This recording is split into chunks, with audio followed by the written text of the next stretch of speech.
Hi folks, and welcome to a Final Fantasy VII Rebirth video. Ooh, exciting to be able to say that. And we're going to be talking about Aerith today and just having a look at the trailer that was revealed recently to see if there's any clues we can gather from it as to what exactly Square are planning for her story and her character arc in this game. Now, I'm not even going to give a spoiler warning. It is such a pivotal moment in the original game that Aerith dies. It is like the most pivotal moment in gaming history, to be honest with you, from at least in my opinion. And it's just one of those moments that stayed with so many of us over the years. And because of that, I have been saying for some time that I just can't see Square reversing that in the remake project, because it would be such a big controversial thing for them to do. Now, of course, as the remake has shown us that they are going to be changing things, I've still stood my ground and said, nope, I cannot see them reversing Aerith's death. It's just such a big part of the story. But having watched this trailer, I think they're hinting that that's exactly what's going to happen. Now, very little is given away here, of course, and ultimately we're going to have to wait to play the game to find out exactly where they're going to go. But let's start off by watching the trailer and just listen to what Aerith says in the voiceover here. What we've done, that's set in stone. The past is forever. But the future, even if it has been written, can be changed. So focus on the future, not the past. Okay. Maybe you've thought this too, but in the context of all the controversy and the debate, the spirited debate that's taken place after people have played the remake, that it wasn't quite what a lot of people expected, that Square are clearly taking things in a different direction. After all that discussion and in that context, doesn't this sound like Square addressing their fans through Aerith's voice? Because that's exactly what it sounds like to me. Just listen to it again. And instead of thinking of Aerith, think of that discussion that's taken place over the internet for the last couple of years since the game came out. And now imagine that this isn't Aerith speaking, but Square responding to that discussion. And it's just pinpoint perfect that this is what they would say. What we've done, that's set in stone. The past is forever. But the future, even if it has been written, can be changed. So focus on the future, not the past. Honestly, it sounds to me like Square Enix themselves are saying that what's done now is done.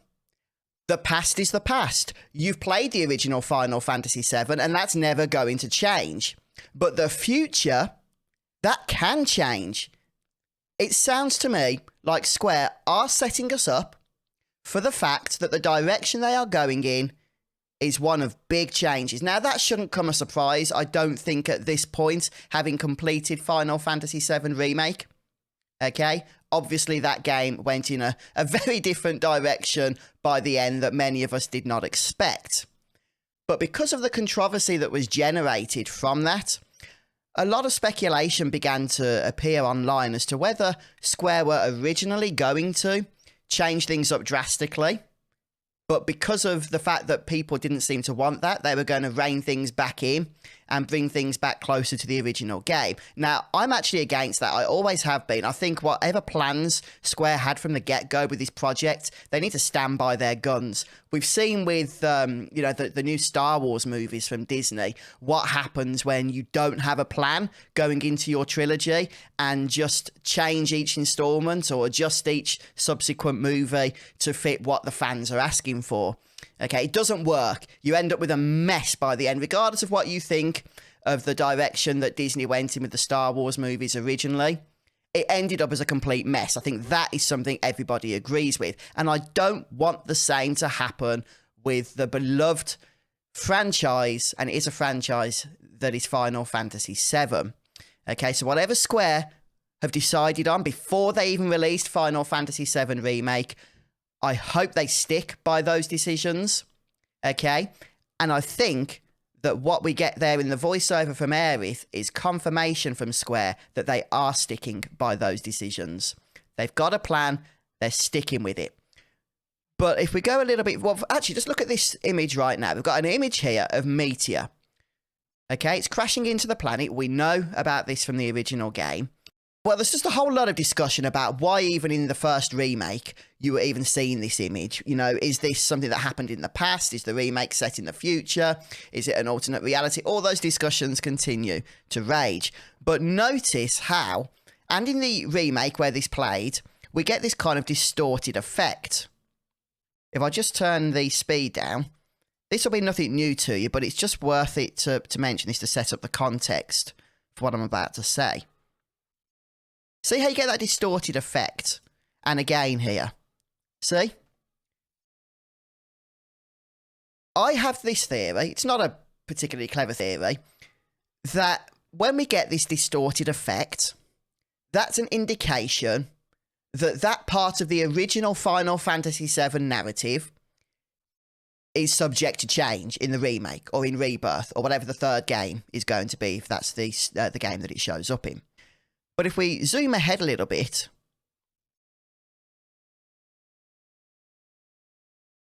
notice what happens here.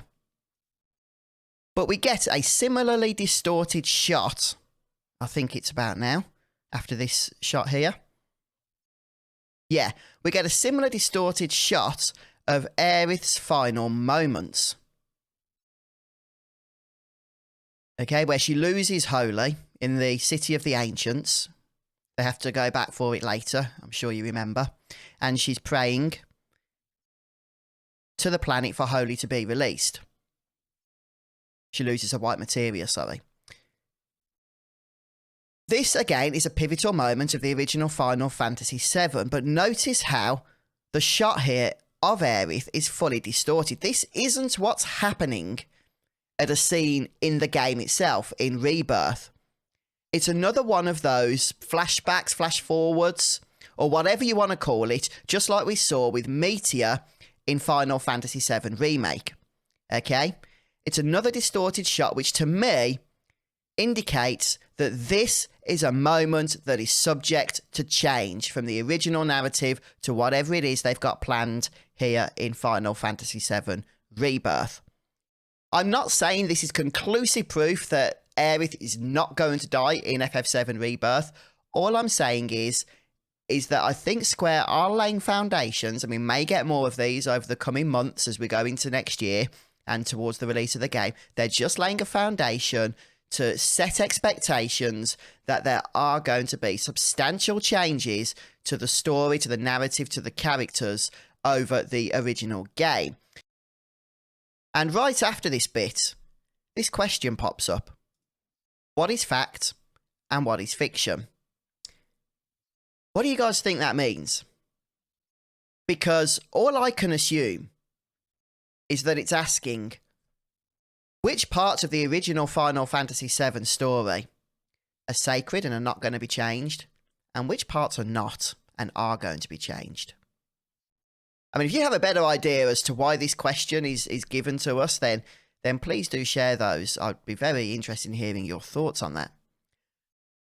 But don't forget the context as well. This question has immediately popped up after those distorted shots of Aerith praying. What is fact and what is fiction? Straight after we see Aerith before her death. That is definitely hinting to me that Square are going to be making some radical adjustments to what we know about Final Fantasy VII with this next game. I mean, of course they did with Final Fantasy VII Remake. But is this a moment they are willing to change? Just a few weeks ago, I would definitely have said no. Now I'm not so sure, but what do you guys think? I'm very much excited to play Final Fantasy VII Rebirth. A little bit frustrating that it's so far away, but that's a good thing because hopefully it's giving Square the time to really get the polish on it, and I would love this game to be fantastic, I really would. But yeah, please do share your thoughts down in the comments as to what you think is happening with Aerith in Final Fantasy VII Rebirth. Maybe even the title Rebirth has something to do with Aerith. I don't know. I think that's more to do with Sephiroth, but could have a double meaning. But guys, I will be keeping you notified of any future updates regarding Final Fantasy VII Rebirth, of course. and any interesting topics for discussion I will be bringing to your attention as well. So thank you so much for watching today. Please don't forget you can support the channel by subscribing if you haven't already.